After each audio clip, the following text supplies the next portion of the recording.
하나님 말씀 이사야서 20장 1절부터 보시겠습니다. 이사야 20장 1절입니다. 아수르 왕 사르곤이 군대 장관을 아스돗으로 보내매 그가 와서 아스돗을 쳐서 취하던 해 곧 그때에 여호와께서 아모스의 아들 이사야에게 일러 가라사대 갈지어다 내 허리에서 배를 끄르고 내 발에서 신을 벗을지니라 하시매 그가 그대로 하여 벗은 몸과 벗은 발로 행하니라.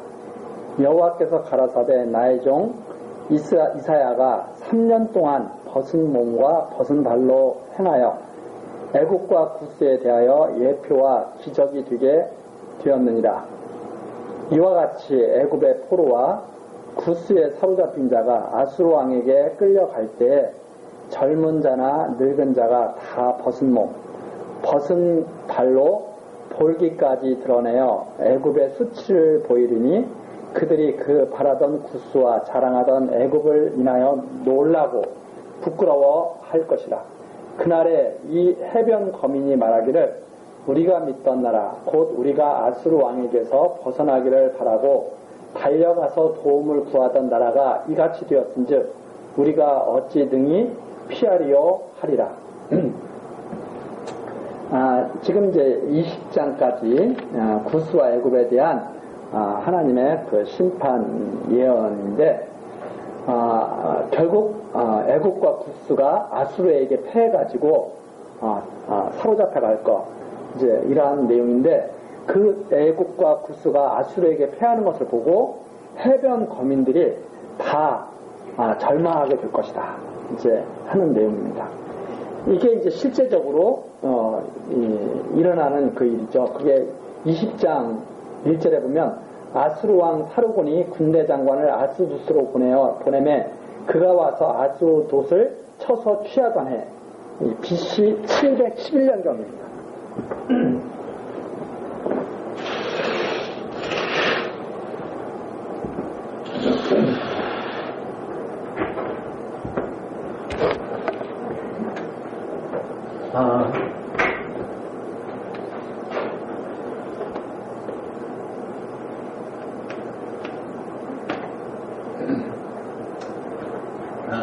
자, 이쪽이 이제 아래쪽이 애굽이고, 그리고 이제 아수르가, 이쪽에 아수르가 있죠. 아수르가 이렇게 있는데, 이게 지중해 연안이죠. 지중해. 이 아수르가,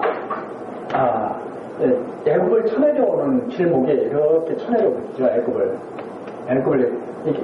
아수르가 이제 이 길목을 타고 이 지중해, 이 연안, 이 지중해 연안이 이제 블레셋 지경 아닙니까? 이쪽이 블레셋 지경인데 이걸 이렇게 타고 이렇게 싹 내려오죠. 애굽은 여기에 아수르에 대항해서 이 이제 강대한 그런 이제 중심 나라가 되죠, 애굽.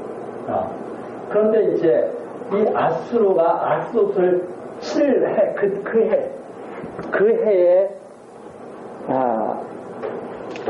이사야에게 여호와께서 말씀이 임하죠. 너 벌거벗어라. 그래서 2절에 보면 이사야가 하나님의 그 계시의 말씀대로 벌거벗고 수치스러운 생활을 하게 됩니다. 3년 동안. 그래서 벗은 몸과 벗은 발로 행하니라. 3절 나오죠.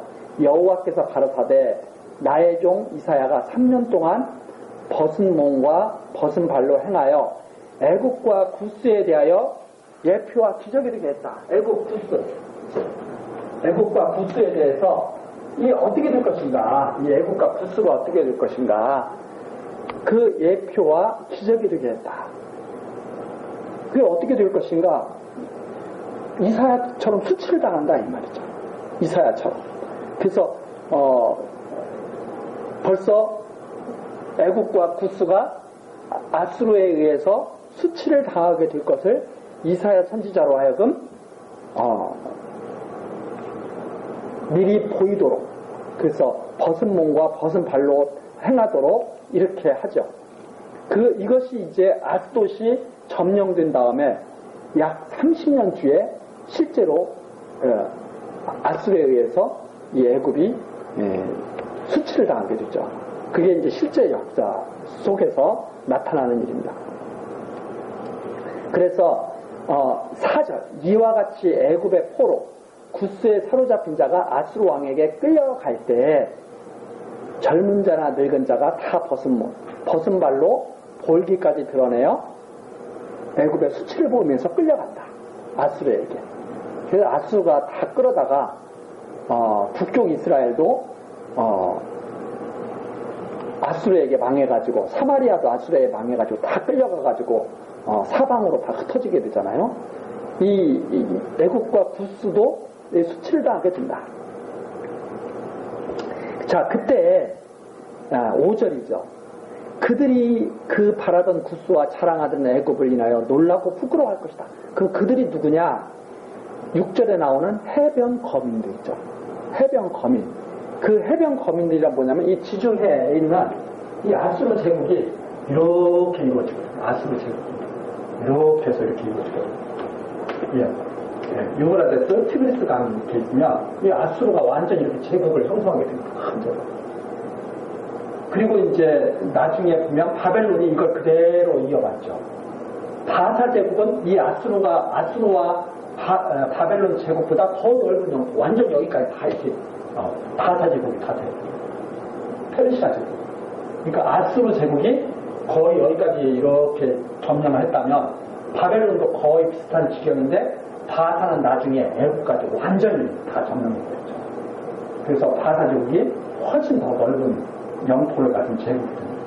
근데 이 아수르가 아스돗을 친 다음에 애굽을 구스를 수치를 당하게 할 것이다. 그때 해변에 거하는 거민들, 바로 이 유다도 여기 지중해 이렇게 가나안 땅도 이렇게 지중해에 다 있잖아요.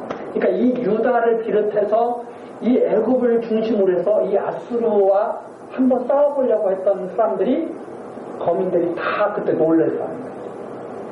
수치를 당합니다. 그래서 여기에 이제 5절에 보면 그들은 애국과 구스를 의지하던 족속들이죠. 애국과 구스를 의지하던 그들이 그 구스를 자랑스럽게 생각하고 애국을 자랑스럽게 생각했는데 아수르에 의해서 무너지고 나니까 놀라고 부끄러워하게 될 것이다. 아, 우리가 저렇게 형편없는 데를 의지했구나. 이렇게 부끄럽게 될 것이다. 그래서 그날의 해변 거민이 말하기를 우리가 믿던 나라 곧 우리가 아수르 왕에게서 벗어나기를 바라고 달려가서 도움을 구하던 나라가 이같이 되었은즉 우리가 어찌 등이 피하리요 하리라. 아, 이제는 우리는 피할 수가 없구나. 이렇게 절망하게 될 것이다 하는 말이죠. 그래서 결국 애국과 아수르를 의지하던 모든 애국과 구스를 의지하던 모든 족속들이 아수르가 애국과 구스를 파하는 것을 보고 다 절망에 빠질 것이다 하는 내용이 바로 20장에 나와 있는 그런 내용입니다. 자, 이게 미리 역사가 이루어지기 전에 벌써 한 30년 뒤에 일어날 일들을 미리 이렇게 다 이사야 선지자가 벌거벗은 몸으로 행하면서 그걸 보여준 거죠. 자, 그리고 이제 21장으로 넘어갑니다. 21장은 바벨론 주변 나라들에 대한 심판을 위한 하나님께서 바벨론 주변 나라들을 어떻게 섭리하실 것인가, 어떻게 심판하실 것인가 하는 내용이 21장부터 23장까지 나와 있습니다. 자, 해변 광야에 관한 경고라. 여기서 해변 광야는 해광야라고 하는 거죠. 사실 해광야인데 밑에 나오는 것처럼 바벨론을 의미하는 바벨론. 자, 그럼 바벨론은 어떻게 될 것인가 이제 하는 거죠. 적병이 광야에서 두려운 땅에서 남방 회리 바람같이 몰려왔도다. 이제 이 아수르 제국, 그 다음에 나타나는 대개 바벨론 제국 아닙니까? 바벨론. 이 아수르 바벨론. 그 다음에 나타나는 제국이 이제 파사 제국이라고 했죠. 자, 아수르가 이렇게 이제 하다가 바벨론에 의해서 아수르도 망하게 되죠. 그리고 나면 이 바벨론은 또 어떻게 될 것인가 이제 하는 그런 내용이죠.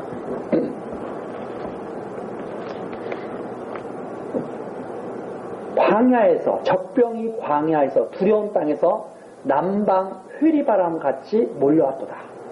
엄청난 바람이 몰려오고 있죠. 남방에서. 혹독한 묵시가 내게 보였도다. 주께서 가라사대 속이는 자는 속이고 약탈하는 자는 약탈하도다. 엘람이여 올라가라. 올라가고 메대여 에워싸라. 그의 모든 탄식을 내가 그치게 하였노라 하시도다. 이사야 선지자가 갑자기 혹독한 묵시가 오는 거예요. 혹독한 묵시라고 하는 것은 놀랍고 너무나 고통스러운 장면이 눈에 보이게 된 거죠. 그래서 보니까 어떤 말씀이 들리냐면 속이는 자는 속이고 약탈하는 자는 약탈하다.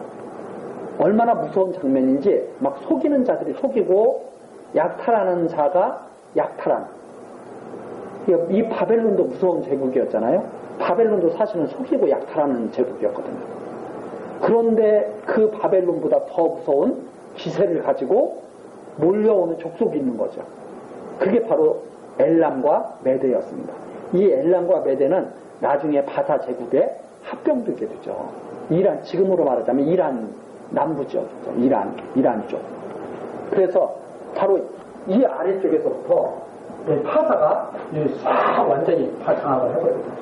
이게 그 대략적인 기도를 보면 이 아수르 제국을 파사가 물려갖고 이 파사가 완전히 이 제국을 다 상투버리는 거죠.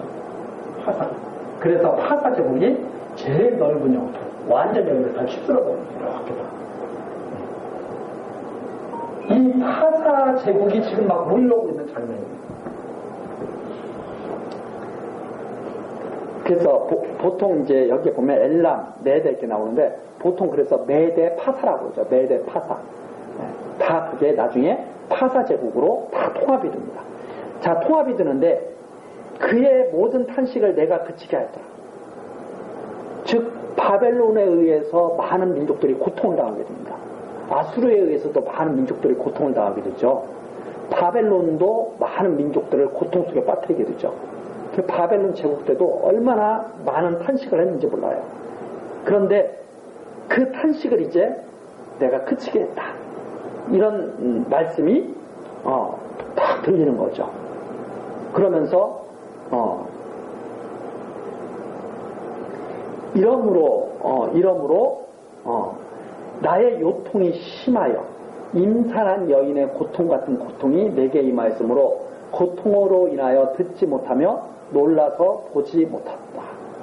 내 마음이 진동하며 두려움이 나를 놀래며 희망의 서광이 변하여 내게 떨림이 되도다.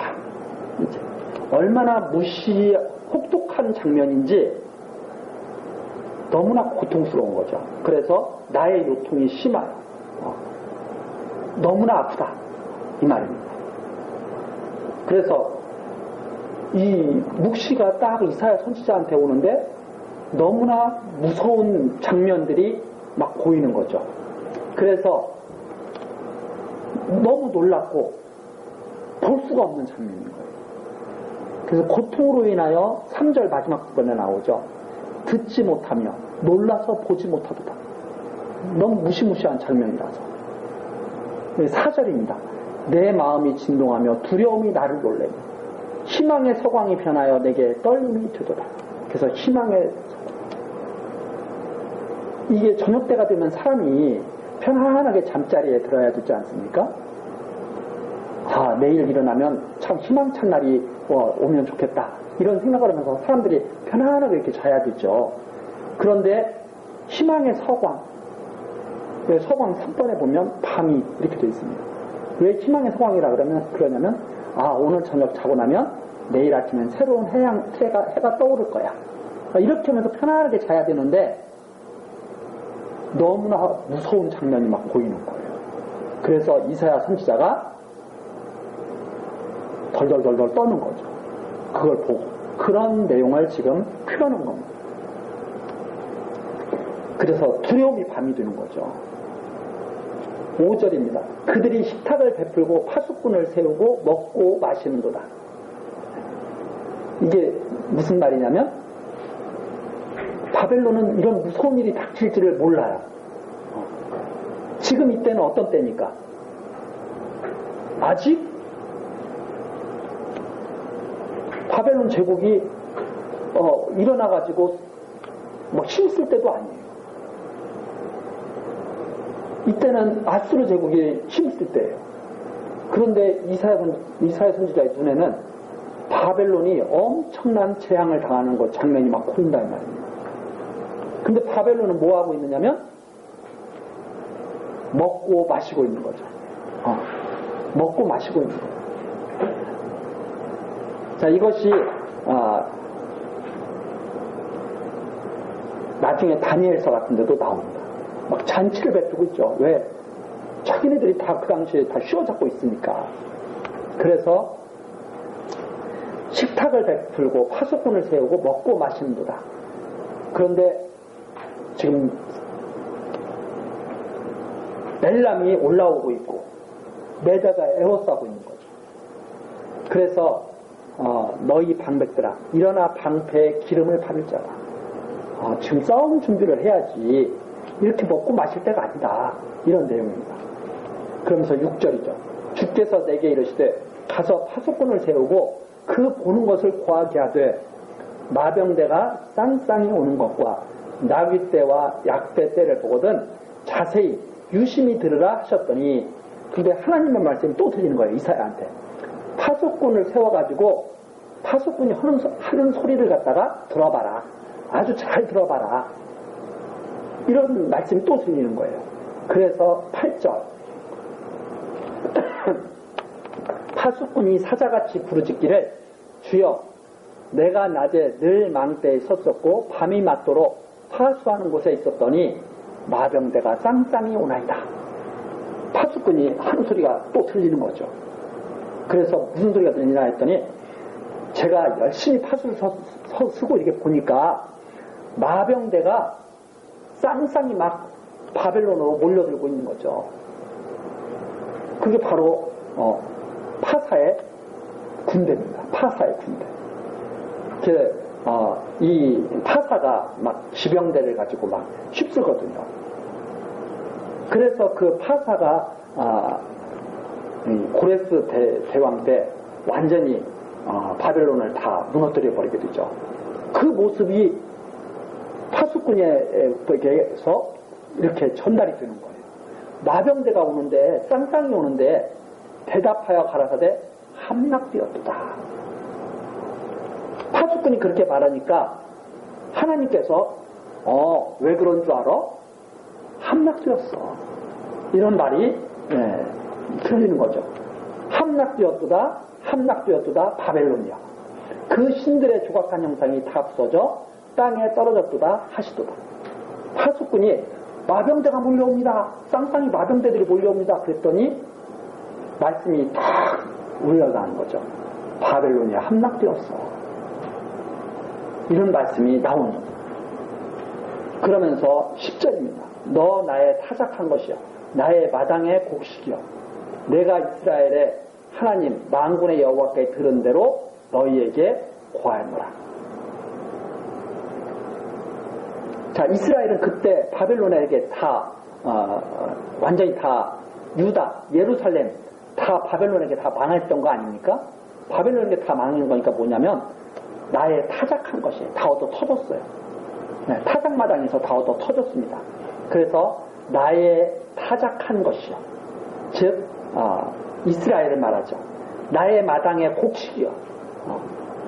내가 이스라엘 하나님 만군의 여호와께 들은 대로 너희에게 고한다. 바벨론이 망했다. 함락되었다. 이 말이 이스라엘 백성들의 귀에 그때 들렸다. 그게 바로 이사야 선지자가 들려준 거죠. 이스라엘 백성들에게. 근데 이스라엘 백성들은 그 말이 믿어져요, 안 믿어져요? 안 믿어지죠. 지금 아수르하고 지금 의지해서 지금 싸우려고 하기도 하고 아수르와 지금 어떻게 하면 잘 지내볼까 하기도 하고 때로는 애국과 잘 지내보기도 할 텐데 바벨론이 파사에게 망했다는 소리를 들으니 어떻게 그걸 갖다가 받아들여요? 근데 여기에서 그렇게 말하죠. 나의 타작한 것이요, 나의 마당의 곡식이요. 예루살렘이 망하리라고는 생각도 않고 있거든요. 어떻게 하나님께서 주신 예루살렘이 망할 수가 있느냐. 이제 이런 말씀이죠. 그래서 사람들이 생각하는 것이 그런 생각이죠. 이스라엘 백성들은 우리는 하나님의 백성인데 우리가 왜 망하냐. 어떻게 하나님도 모르는 아스르에 의해서 망하고 바벨론에 의해서 망하냐. 이렇게 이스라엘 사람들이 생각을 하죠. 그런데 북쪽 이스라엘은 아스르에 의해서 망하고 남쪽 유다 예루살렘은 바벨론에 의해서 망하죠. 이런 생각을 똑같이 갖고 있는 사람들이 어떻게 하나님의 아들이 이 땅에 와서 죽을 수가 있느냐, 이런 생각을 하죠. 바로 이제 이스라엘 선지자는 그러나 이걸 전해주죠. 바벨론이 망했다는 것을 내가 너희에게 알려줬다. 고하였다. 누구에게 들은 대로? 만군의 여호와께 들은 대로. 그러면서 이제 11절로 넘어가요.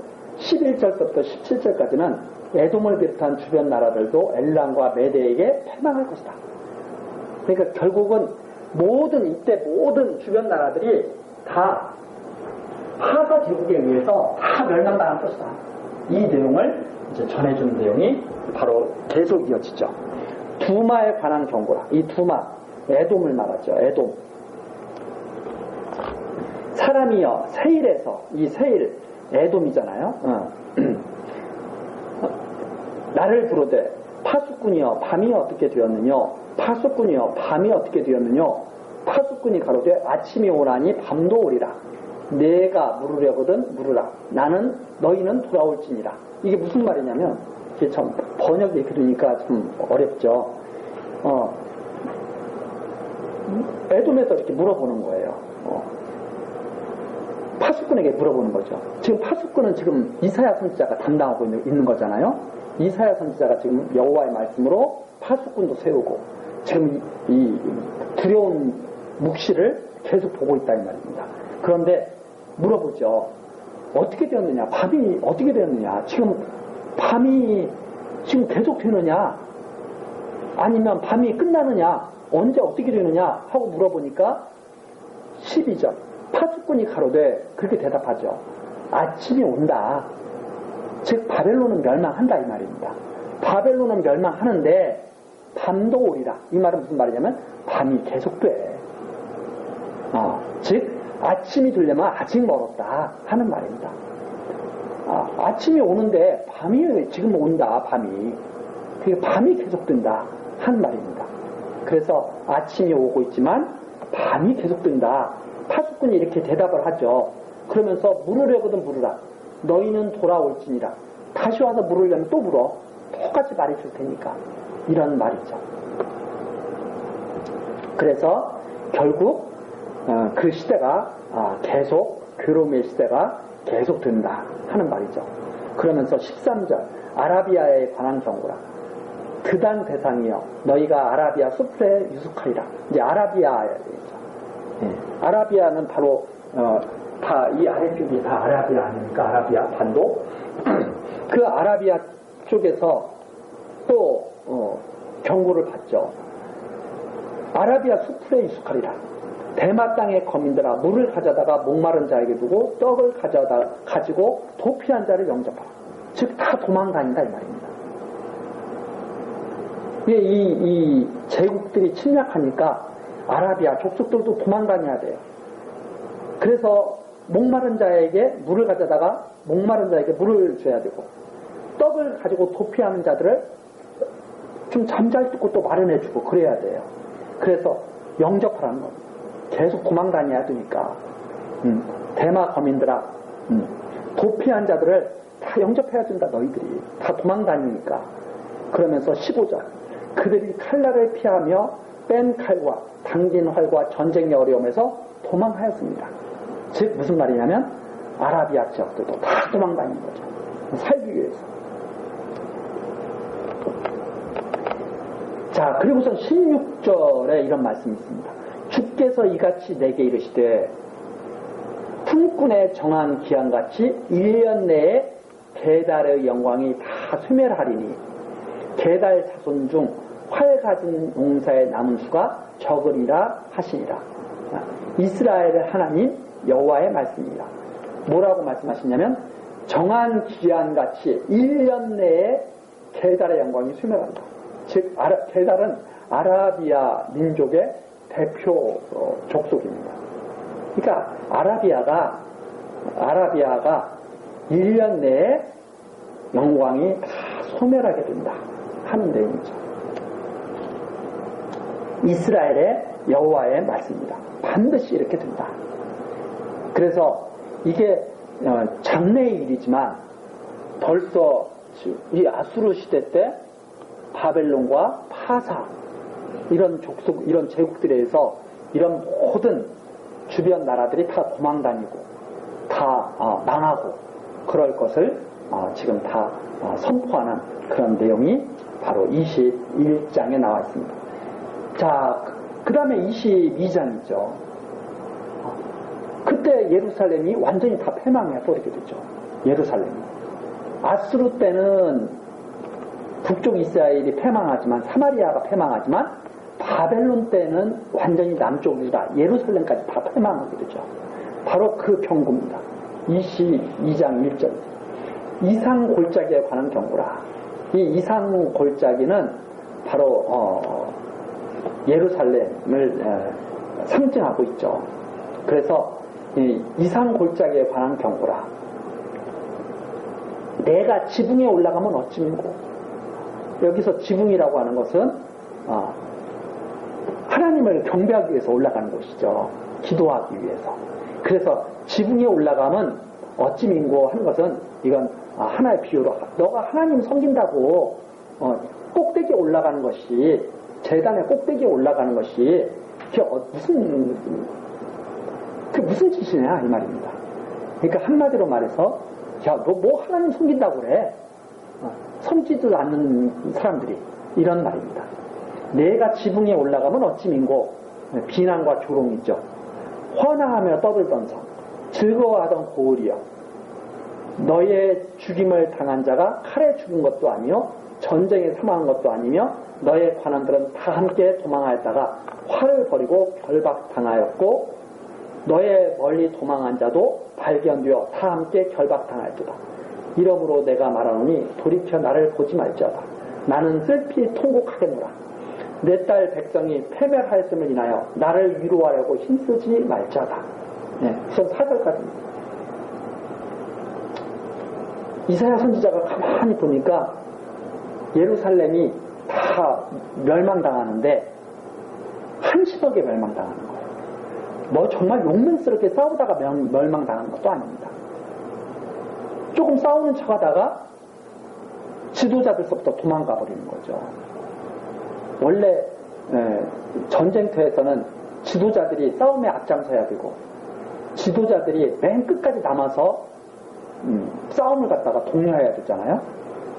그런데 이 나라들이 패망할 때 보면 지도자들이 먼저 도망가죠. 그렇죠? 우리나라도 이게 딱 임진왜란 때 임금이 피난가 버리잖아요. 백성도 그대로 놔두고 임진왜란 때. 그거 참 안타까운 일이죠. 예.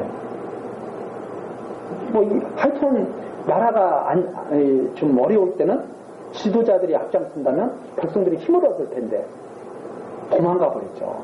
예루살렘도 그 짱 난 거죠. 먼저 도망가 버린 거죠. 그래서 활을 버리고 도망하였다가 활을 버리고 다 오히려 붙잡혀 버리는 거예요. 그 모습이 실제 역사상에서 나타납니다. 그러면서 너무나 슬픈 일이죠. 아직 일어나지 않았지만 그 장면을 딱 보니까 선지자가 너무나 슬픈 거예요. 그래서 이렇게 말을 하죠. 나는 슬피 통곡하겠노라. 내 딸 백성이 패매를 하였음이 인하여 나를 위로하려고 힘쓰지 마. 예루살렘이 망했는데 위로를 해야겠죠. 그런데 선지자가 하는 말이 위로하지 말라 이 말입니다. 위로하지 말라. 그러면서 5절입니다. 이상의 골짜기에 주 만군의 여호와께로서 이르는 분유와 발핀과 혼란의 날이다. 근데 예루살렘을 누가 짓밟게 하시는가? 여호와께서 짓밟게 하시는 거죠. 그렇죠? 여호와께서 짓밟게 하신다 이겁니다. 예루살렘을. 그러니까 이 바벨론으로 하여금 예루살렘을 짓밟고 아수르로 하여금 북쪽 이스라엘을 사마리아를 짓밟게 하시는 분이 누구냐? 바로 여호와께서 그렇게 하시는 거예요.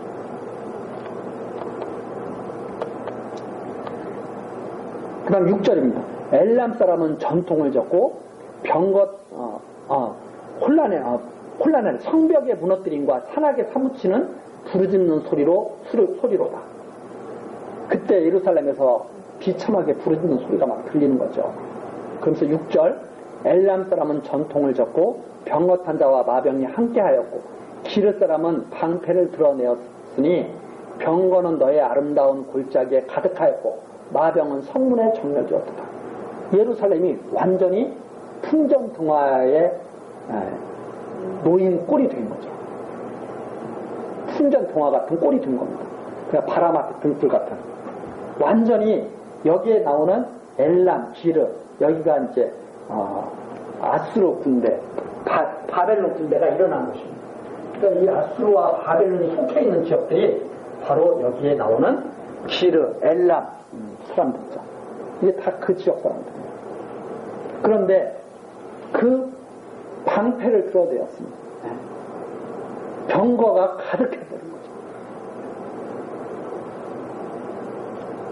8절입니다. 그런데 8절 그가 유다에게 덮였던 것을 벗김에 이날에야 내가 숲을곡간의 병기를 바라보았고 너희가 다윗성에 무너진 곳이 많은 것도 보며 너희가 아레못의 물도 모으며 또 예루살렘의 가옥을 개수하며 그 가옥을 헐어 성벽을 경곡해도 하며 너희가 또 옛못의 물을 위하여 두 성벽 사이에 저수지를 만들었느니라.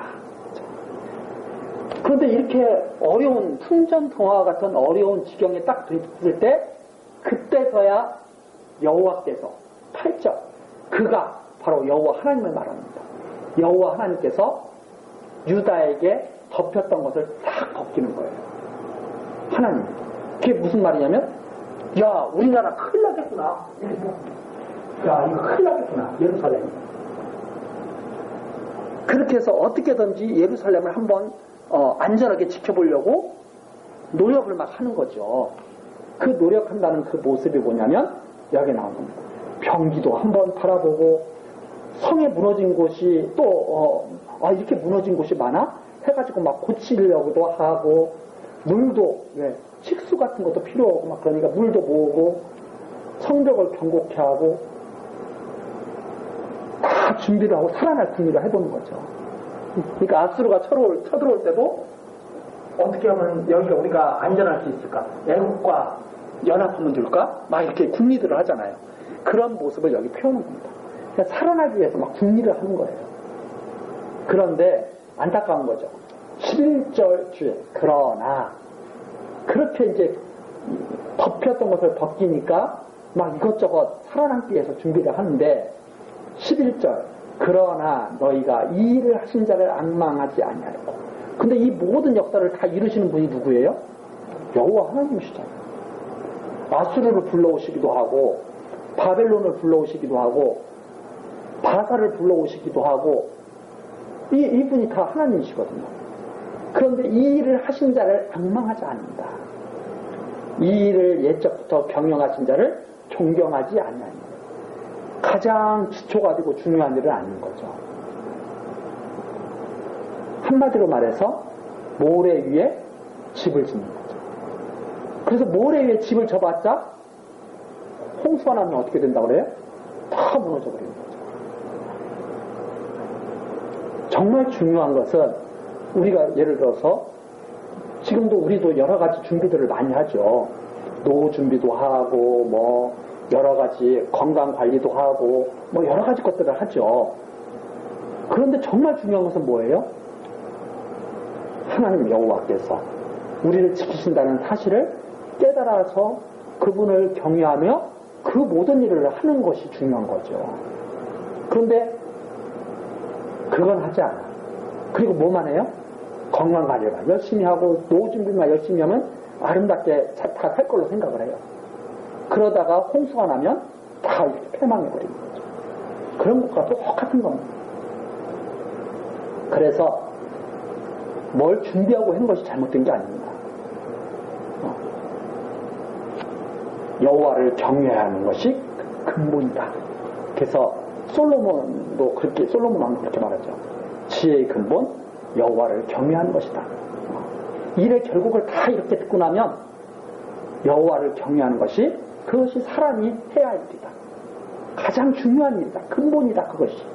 이렇게 말을 권면을 해주고 있지 않습니까? 바로 그 내용입니다. 그래서 이사야 선지자가 슬퍼하지 말라. 내가 왜?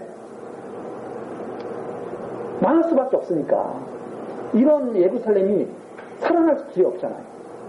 망할 수밖에 없으니까. 위로받기를 거부하는 거예요. 나를 위로할 생각하지 마라. 이렇게 망한다 이 말입니다. 이렇게 망한다. 그래서 12절로 넘어갑니다. 그날에 주 만군의 여호와께서 명하사 뭐라고 명하시느냐? 통곡하며 애호하며 머리털을 뜯으며 굵은 배를 띠라 하셨거늘 하나님께서 회개하라 이렇게 명하셨다는 말입니다. 너희가 기뻐하며 즐거워하며 13절이죠.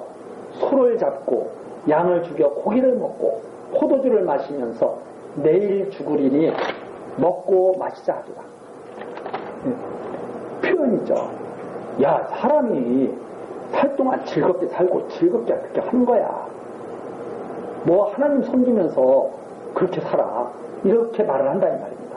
그래서 여호와께서는 애통해라. 너희들의 이런 상황을 애통해라. 그렇게 명하셔도 이스라엘 백성들은 뭘 애통해? 우리 즐겁게 살 거야. 이렇게 하면서 까짓거 죽으면 죽지. 우리가 설마 죽겠냐? 이렇게 하면서 먹고 마신다 이 말입니다. 이것이 바로 노아 때도 그랬죠. 노아 때도 하나님의 경고를 듣고 노아는 계속 방주를 짓는데 사람들은 그때까지 먹고 마시며 시집가고 장가가고 뭐 그런 일이 있어. 하나님의 심판이 무슨 심판이 있어. 이렇게 하면서 놀고 시집가고 장가가고 그러다가 멸절당하죠. 예루살렘도 그랬다는 겁니다. 예루살렘도 여호와께서 이 모든 일을 하시는 이 아수르에 의해서 사마리아가 망하는 걸 봤으면 예루살렘은 두려워해야 되잖아요. 아, 사마리아가 망하네? 우리 형제인데.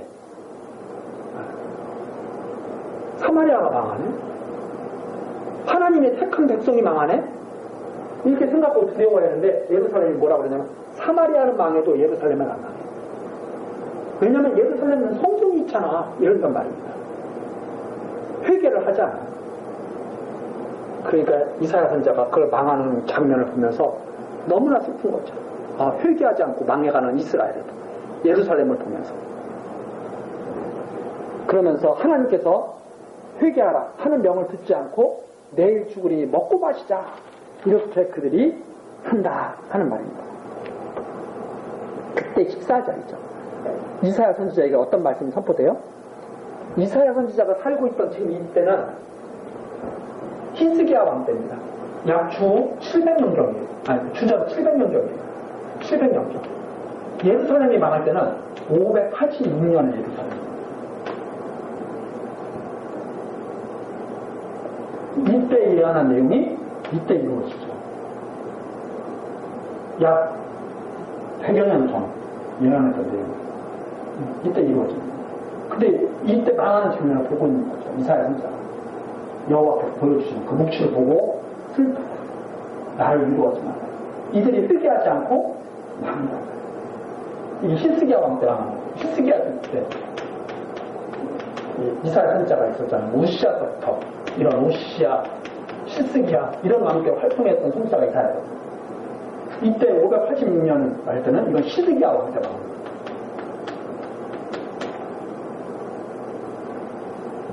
요시아 왕의 아들이죠. 히스기야 왕. 그때 이제 예루살렘이 완전히 망하고.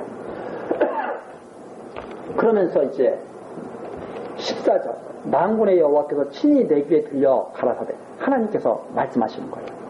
진실로 이 죄악은 너희 죽기까지 수룩하지 못하리라. 완전히 망할 때까지 절대 이 죄악은 용서되지 않는다. 주 만군의 여호와의 말씀입니다. 완전히 망하고야 말 것. 이것이 14절. 반드시 예루살렘이 멸망한다. 그 어떤 죄악이에요? 하나님께서 명하신 회개하라 하는 말씀을 듣지 않는 그 죄악. 그 죄악은 결코 사함을 받지 못할 것이다 하는 말입니다. 자, 15절이죠. 이제 15절부터 25절까지 여호와께서 셈나 대신에 엘리야김을 세우고 망하게 하신다고 하는 그런 말씀입니다. 15절 주 만군의 여호와께서 가라사대 너는 가서 그 국고를 막고 궁을 차지한 셈나를 보고 이르기를 이 셈나가 바로 궁을 갖다가 차지했다 하는 말은 무슨 말이냐면 왕궁을 셈나가 다 장악해서 다스린다 이 말입니다. 그러니까 왕의 신복이죠 완전히. 이게 히스기야 때 아주 고위직 받고 히스기야 왕 때. 이 셈나를 보고 이러기를 내가 여기 무슨 관계가 있느냐. 여기 누가 있기에 여기서 너를 위하여 묘시를 팠느냐. 높은 곳에 자기를 위하여 묘시를 팠고 반석에 자기를 위하여 처수를 쪼아 내었도다. 나 여호와가 너를 단단히 속박하고 장사같이 맹렬히 던지되 정령이 너를 말아 싸서 공같이 광막한 지경에 던질 것이라. 주인의 집에 수치를 끼치는 너여 내가 그곳에서 죽겠고 내 영광의 수레도 거기 있으리라.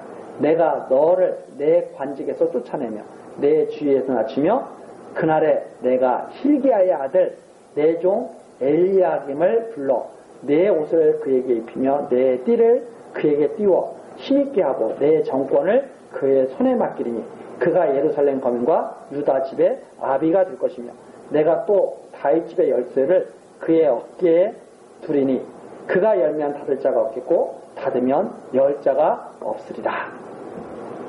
우선 이렇게 말씀을 전하는데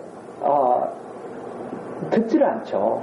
이 듣지를 않는 이유가 뭐냐면 이런 셈나와 같은 자들이 나라를 다스리고 있기 왕을 보좌하면서 나라를 다스리고 있기 때문에 그런 거죠. 그래서 이 셈나가 어떤 걸로 표현되면 아주 교만한 자로 표현이 되고 있죠. 이 나라를 다스리는 그런 직책을 맡았으면 왕을 보좌하고 왕궁에서 활동하는 그런 직책을 맡았으면 정말 나라를 위해서 성심을 다해서 봉사해야 될 거 아닙니까? 근데 나라가 망할 지경에 들게 되면 간신배들이 날뛰죠, 사실. 그렇죠? 어떤 나라든지 나라가 망할 때는 간신배들이 날뛰게 됩니다. 그러면 나라가 오래 유지되려면 그 간신배들을 몰아내는 충신들이 득세를 하게 되겠죠. 그래서 만일 간신배가 완전히 나라를 장악하고 날뛰게 되면 나라 망해 가는 겁니다. 근데 이 셈나가 그런 짓을 하는 거죠. 그래가지고 자기를 위해서 높은 곳에 묘시를 파고 막 이런 짓을 하는 거예요. 그러니까 백성을 위한 정치를 하는 게 아니라 자기 자신을 위한 정치들을 막 하는 거죠. 그러니까 여호와께서 그를 다 내쫓아버리고 누구에게 또 주냐면 엘리야김을 불러서 옷을 입혀서 그걸 좀 막죠. 그래서 유다 집을 갖다가 이렇게 다스리게 해서 조금 연장을 시키시죠. 여호와께서 연장을 시키시는데 23절입니다. 못이 단단한 곳에 박힌 같이 그를 경고케 하리니 그가 그 아비집의 영광의 보좌가 될 것이요 그 아비집의 모든 영광이 그 위에 걸리리니 그 후손들과 족속되는 각 작은 그릇 곧 종지로부터 항아리까지리다. 엘리야김을 세워서 유다 집을 갖다가 이렇게 맡기니까 그의 후손들이 영광을 얻어요. 그의 후손들이 영광을 얻는데 24절 보니까 작은 그릇 곧 종지에서부터 항아리까지입니다. 그의 후손들이 큰 자나 어린 자나 할 것 없이 다 영광을 얻게 된다 이 말입니다. 자, 이렇게 하다가 어떻게 되느냐. 25절 만군의 여호와께서 가라사대 그날에는 단단한 곳에 박혔던 못이 사그리니 그날이 어떤 날이면 예루살렘이 망할 때가 된다 이 말입니다. 그러니까 하나님께서 조금 더 지키시다가 예루살렘이 망하는 그날이 딱 됐을 때 단단한 곳에 박혔던 못이 삭게 된다. 그 못이 삭으면 어떻게 돼요? 다 떨어져 나가겠죠 이제. 그 못이 부러져 떨어짐으로 그 위에 걸린 물건이 파쇄되리라 하셨다 하라.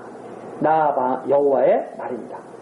그래서 샘나 대신에 엘리야김을 세워서 조금 영광을 더 누리게 하지만 결국은 그날이 되게 되면 그날이 바로 예루살렘이 망하는 때는 그날이 되게 되면 단단한 곳에 박혔던 곳이 다 삭아가지고 다 떨어지는 때가 된 것이다. 그때 바로 예루살렘이 망하는 것이다. 이런 말씀을 지금 하셨다 하는 거예요. 자, 그러니까 조금 연장시키신 분도 누구예요? 여호와께서 연장시킵니다.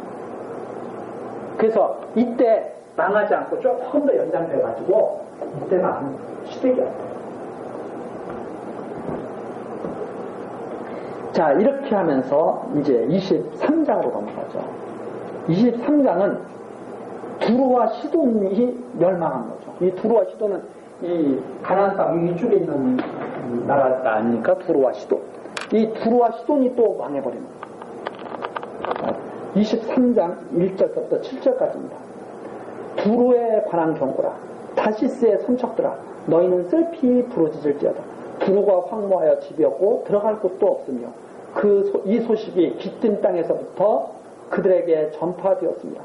바다에 왕래하는 시돈 상고로 말미암아 부유하게 된 너희 해변 거민들아 잠잠하라. 시올의 곡식 곧 나일의 추수를 큰 물로 수운하여 드렸으니 열국의 시장이었도다. 시돈이여 너는 부끄러워할지어다. 대저 바다 곧 바다의 보장이 말하기를 나는 구로하지 못하였으며 생산하지 못하였으며 청년 남자들을 양육하지 못하였으며 처녀들을 생육지도 못하였다 하였음이니라. 그 소식이 애굽에 이르면 그들이 둘의 소식을 인하여 통도하리로다. 너희는 다시스로 갈지어다. 건너갈지어다. 해변 거미나 너희는 슬피 부르짖을지어다. 이것이 고대에 건설된 너희 희락의 성 곧 그 백성이 자기 발로 먼 지방까지 가서 유하던 성이냐. 이게 무슨 말이냐면 이 두루와 시도는 어떻게 해서 부를 이루냐면 장사를 지금으로 말하자면 무역을 해서 부를 이루게 됩니다. 그래서 장사를 엄청나게 막 애굽에도 물건도 막 갖다 팔고 막 이런 해변을 이용해서 배를 이용해서 물건들을 실어 나르면서 막 장사를 해서 엄청난 부를 이루는 곳이 바로 이 두로 시돈과 같은 나라죠. 그런데 망할 때가 되니까 어떻게 되냐면 그 이루었던 것이 다 허사가 된 거죠. 그게 바로 4절입니다. 3절 마지막에 보면 열국의 시장이었도다 그러잖아요. 그러니까 완전히 장사를 해가지고 막 부를 이뤘는데 4절처럼 된 거죠. 부끄러워해라. 왜? 그동안 다 모았던 것이 다 없어져 버린 거죠. 이게 이제 하나님이 하시는 일이죠. 사람들은 자기가 뭘 모으면 그게 다 자기 거가 되는 줄 알아요. 근데 그게 아니라 때가 되면 부끄럽게 된다 이 말이에요. 하루아침에 망해버리는 거죠. 우리나라도 한번 생각을 해보십시오. 예전에 재벌들 중에 망한 재벌들이 있어요, 없어요? 망한 재벌들이 있어요. 큰 재벌, 우리나라 3대 재벌 중에도 막 망했어요. 순식간에 무너집니다. 무너지기 시작합니다. 그런 것처럼 되는 거예요. 그래서 5절 망했다는 소식이 애굽에 이르는 거죠. 왜? 애굽과 막 장사도 하고 그랬는데 야 이제 망해서 못한대. 이런 말이 들려오면 5절 나오죠. 그 소식이 애굽에 이르면 그들이 두로의 소식을 인하여 통도, 충격을 받는다. 이 통도라는 말이 충격, 슬픔, 고통 이런 말이거든요. 두로가 망했어? 충격에 빠진다. 그러면서 슬피 부르짖어라. 6절이죠. 슬피 부르짖어라. 이것이 고대에 건설된 너희 희락의 성. 옛날서부터 아주 즐거웠던 곳인데, 막 돈이 넘쳤던 곳인데, 사람이 살만한 곳이었는데, 완전히 망해버린 거죠. 그래서 그 백성이 자기 발로 먼 지방까지 가서 유하던 손님, 막 먼 지방까지 가서 막 장사하고 난리를 치고 그랬던 곳이 이렇게 망할 수가 있는가 이거죠. 8절부터 14절까지입니다. 왜 이렇게 망했느냐?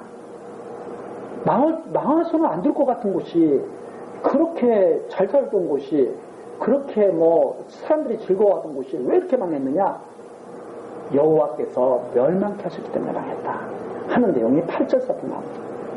면류관을 씌우던 자요, 그 상고들은 방백이요, 그 무역자들은 세상에 존귀하던 자이던 두루에 대하여 누가 이 일을 정하였느냐? 아니 막 면류관을 씌우고 막 장사를 해가지고 막 존귀하던 자였던 이런 두로가 어떻게 이런 일을 당했느냐? 누가 이 일을 정했느냐? 사람들은 그렇게 말하죠. 뭐가 안 맞았어. 뭐 실수했겠지. 그런데 여기에서는 그렇게 말하지 않습니다. 9절 만군의 여호와의 정하신 것이다. 아직 두로는 망하지도 않았습니다. 그 당시에. 그렇죠? 그런데 이렇게 망하게 됐거든요. 누가 망하리라고 생각해요. 근데 망했다 이 말입니다. 보니까. 그런데 누가 정했느냐? 여호와께서 정하신 것이다. 만군에요. 세상 모든 만물을 주관하시는 그분께서 이렇게 하시는 것이다 하는 말입니다. 모든 영광의 교만을 욕되게 하시며 세상의 모든 존귀한 자로 멸시를 받게 하려 하십니다. 세상에서 존귀를 받던 자들에게 오히려 멸시를 받게 하십니다. 하나님께서. 그렇죠? 그러면 만일 세상에서 멸시받던 자들을 하나님이 존귀케 하시면 어떻게 되겠어요? 그 사람은 존귀케 되죠. 그게 누구에게 달렸느냐? 여호와의 손에 달렸다 하는 말입니다. 자, 그러면서 10절이죠. 딸 다시스여, 나이같이 너희 땅에 넘칠지어다. 너를 속박함이 다시는 없으리로다. 이건 조금 어떤 말이냐면, 너희가 이제는 뭐 이렇게 있을 곳이 없다는 말이야. 속박하다고 하는 것은 어떤 곳에 이렇게 매여 있는 거잖아요. 이제는 어디 갈 곳이 없는 거예요. 나이같이 그냥 막 나이 넘치면 막 사방으로 막 흩어져 버리잖아요. 홍수가 나고 그러면. 그런 것처럼 어디에 그냥 편안하게 있을 곳이 없는 거예요. 그래서 없으리로다. 그러면서 11절 여호와께서 바다 위에 손을 펴사 열방을 흔드시며, 여호와께서 아니 이렇게 좀 장사 좀 해가지고 돈 좀 벌고 어디서 다시 잘 살면 얼마나 좋아요? 근데 여호와께서 바다 위에 손을 펴서 막 흔들어 버리시는 거예요. 여호와께서 가나안에 대하여 명을 내려 그 견고한 성을 회파하게 하시고 가라사대 너 학대받는 처녀딸 시도나 내게 다시는 희락이 없으리니 일어나 빗김으로 건너가라. 하나님께서 막 흩어버리니까 시돈과 두로가 어떻게 생각하냐면, 그러면 여기서는 안 되니까 깃딤으로 한번 가볼까? 이렇게 생각한다는 말입니다. 그러니까 왜 우리 사람들로 예를 들자면, 쉽게 예를 들자면 이런 거죠. 어떤 사람이 장사를 하는 거예요.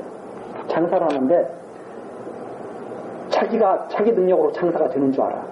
그래가지고 뭘 하다 보니까 잘 됐어. 음식점을 하다 보니까 잘 됐어요. 잘 되니까 막 지고만장해서 이렇게 살아요. 그러다가 어느 날 갑자기 망해버리는 거예요. 이제 그런 것들이 각가다 있다는 말입니다. 예를 들어서 이런 거 있잖아요.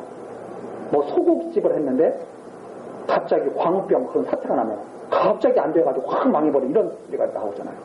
그러면은 이제 그 사람이 또 이런 생각을 한다면 이번에는 그러면은 소고기 같은 거 하지 말고 오리고기를 한번 해볼까? 그 오리고기집을 또 딱 열어요. 그랬더니 이번에는 조류 독감이 딱 밀려와.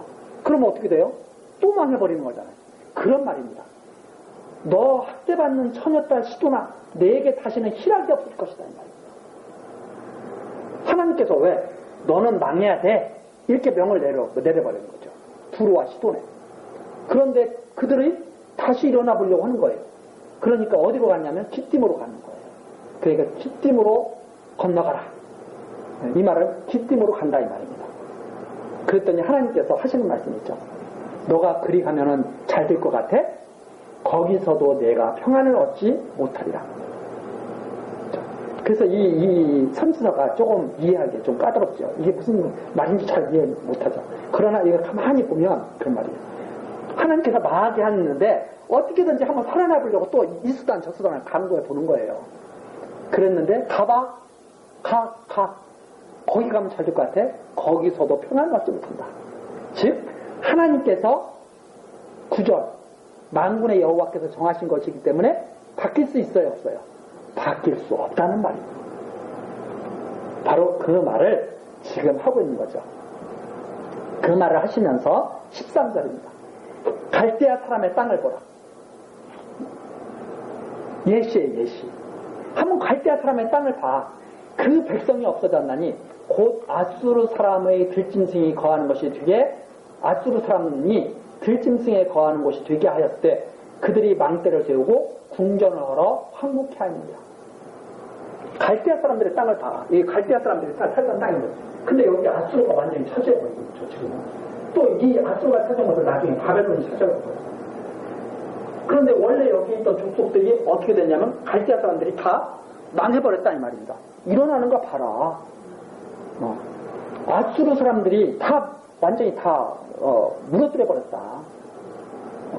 그래서 들짐승이 거하는 것이 되게 하였고 망대를 세우고 궁전을 하러 황무케 하였느냐. 이 말은 완전히 다 망하게 해버렸다 하는 말입니다.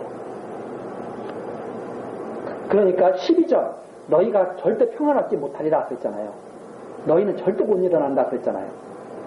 갈대아 땅을 한번 봐. 그렇게 됐잖아. 그런 말씀하시면서 14절 다시스의 선척들아 너희는 슬피 부르짖어라. 그러니까 안 되는 거야. 슬피 부르짖어야 돼. 너희 견고한 성이 파괴되었느니라. 이미 끝났어. 이런 말씀이죠. 그 날로부터 두로가 한 왕의 연한같이 70년을 잊어버림이 되었다가 70년이 필요한 후에 두로는 기생의 노래의 뜻같이 될 것이다.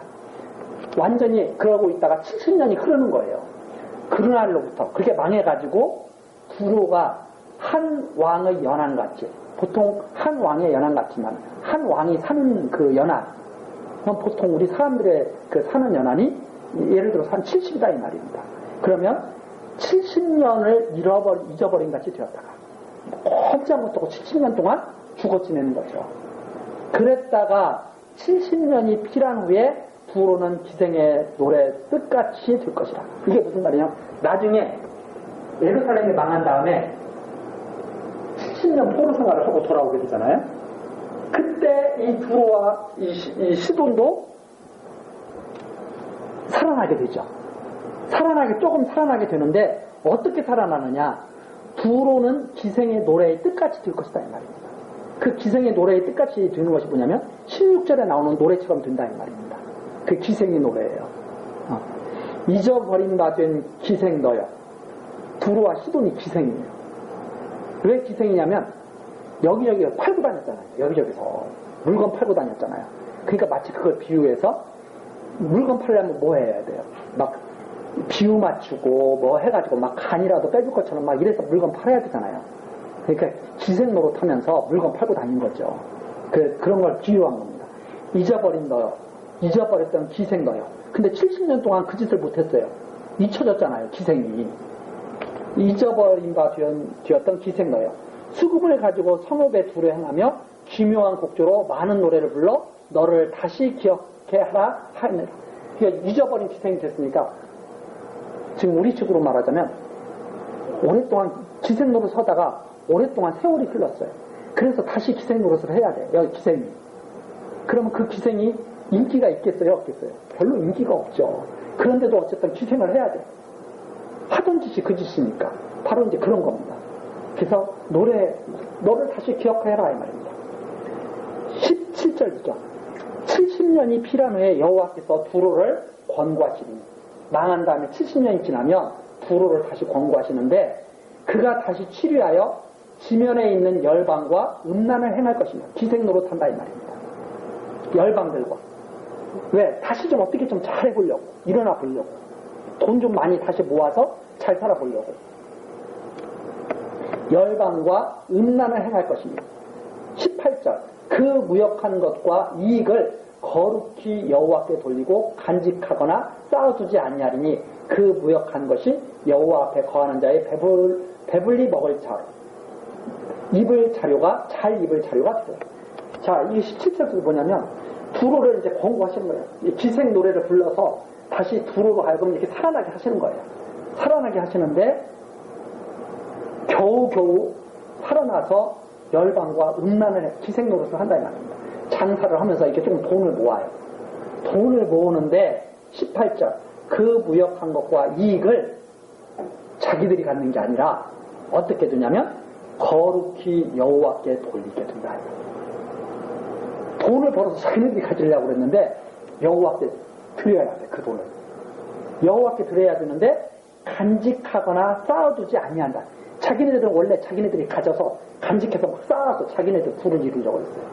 그랬더니 그것이 그렇게 되지 않고 여호와 앞에 드려져 가게 돼가지고 그 무역한 것이 여호와 앞에 거하는 자의 배불리 먹을 자료. 여호와를 섬기는 자들한테 그 돈이 가더라 이 말입니다. 이 그죠. 출애굽할 때 애굽의 백성들이 출애굽하는 이스라엘 백성들한테 막 주잖아요. 물건을 막 주잖아요.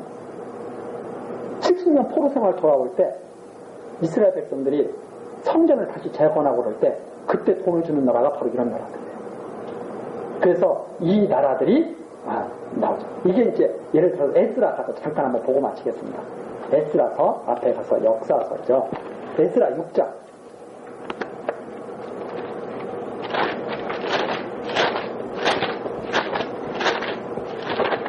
에스라 6장 1절입니다.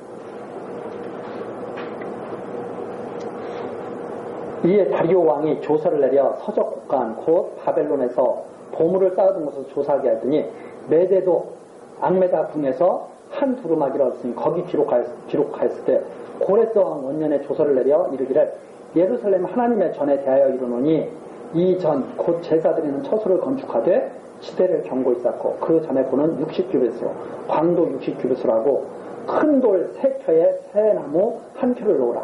그 경비는 다 왕실에서 내리라. 성전 짓는데 왕실에서 도와줘라. 이런 조서가 발견되는 거죠. 그러면서 5절 또 나오죠. 또 느부갓네살이 예루살렘 전에서 취하여 바벨론으로 옮겼던 하나님의 전, 금, 은, 기명을 돌려보내어 예루살렘 전에 가져다가 하나님의 전 안 각기 본처에 둘지니라 하였더라. 다 돌려보내 재물을. 이런 조서가 고레스 왕 원년의 조서가 발견되는 거죠. 그러면서 6절 나오죠. 이제 강 서편 총독 다스네와 스달 보스네와 너희 동력 강 서편 아바삭 사람들은 그곳을 멀리하여 하나님의 전 역사를 막지 말고 유다 총독과 장로들로 하나님의 이 전을 본처에 건축하게 하라. 그때 수르바벨이 막 전 건축할 때 방해하려고 그랬거든요. 그런데 방해하지 마라 하고도 명령이 내려가는 거죠. 8절입니다. 또 내가 또 조서를 내려서 하나님의 이 전을 건축함에 대하여 너희가 유다 사람의 장로들에게 행할 것을 알게 하노니 왕의 재산 곧 강 서편 세금 중에서 그 경비를 이 사람들에게 주어 신속히 주어 저희로 지체치 않게 하라. 무슨 말이냐면 야, 나에게 세금 보내지 말고, 이게 한 서편이잖아요. 이 동편, 서편. 여기 있는 사람들은 다 일 보내. 하나님의 전 짓는 데다가 돈 다 보내. 이렇게 명령이 떨어지는 거죠. 이것이 이사야 선지자 때 벌써 예언이 됐다. 그 자기네들이 잘 살아보려고 돈 모으면 일이 보내게 된다, 이 말이에요. 그래서 하나님의 전을 건축하는 일에 쓰게 된다. 자, 그런 내용이 바로 여기 23장까지 나와 있습니다. 여기까지 바로 열방에 대한 심판 예언이 여기까지 마쳐지고 다음 시간 이제 24장 내용부터 또 살피도록 하시겠습니다. 기도하시겠습니다. 작정하시고 예정하신 대로 모든 역사를 이루어 가시는 여호와 하나님, 놀라우신 권능을 찬송합니다. 이 시간에도 이사야서에 기록된 열방 나라들에 대한 하나님의 심판의 말씀을 들었습니다.